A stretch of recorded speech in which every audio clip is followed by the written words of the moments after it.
egentlig for sent at gå i parterapi, kunne man spørge.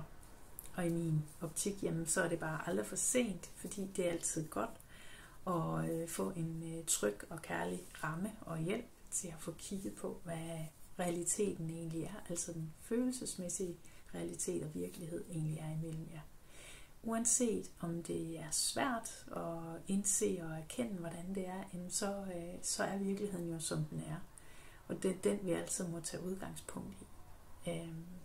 Og der kan vi godt have nogle forskellige strategier, blandt andet fordi vi føler måske, det er trygt at være sammen. Vi har været sammen i mange år måske, eller vi har børn sammen, eller der er ydre forhold, der gør, at det er bare bedst at blive sammen. Det kan være økonomi, det kan være jobsituation, karriere, det kan være helbred, der kan være mange ting, der gør, at vi bliver sammen.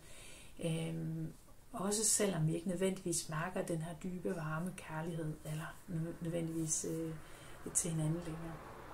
Det kan også være, at vi har en meget sådan, hjertelig, venskabelig relation, men der ikke er den store, de store romantiske følelser længere.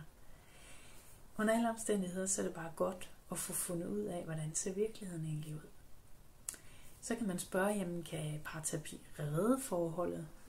Det kan det ofte, det kan det ikke altid. Nogle gange så er det ikke et forhold, der skal fortsætte i jer i, og det er også af den grund rigtig godt at komme i parterapi og få det ligesom, op til overfladen og erkende, hvordan ser virkeligheden egentlig ud. Men ofte, ja, så kan det redde forholdet. Det vil kræve for det første, at der er kærlighed i en eller anden grad, også selvom den er på vågeblus. Det vil også kræve, at I er villige til at kigge indad, og det vil kræve, at I er villige til at lytte og være nysgerrige på, hvad er det egentlig, der foregår her imellem os. Det vil også kræve, at I er klar på at investere i det over tid. Man kan ikke bare lige fikse et parforhold på 1 eller 3 gange. Der skal lidt mere til, og det skal I være villige til. Så kan man også spørge, kan parterapi forebygge kriser? Og ja, det kan det i allerhøjeste grad.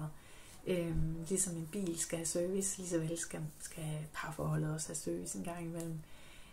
Og jo før I tager tingene, kan man sige, når de opstår, jamen jo lettere vil det være at undgå de helt store, dybe og langvarige kriser i jeres forhold. Så jeg kan kun anbefale jer at komme i parterapi, booke den der tid. I er meget, meget velkomne her hos mig.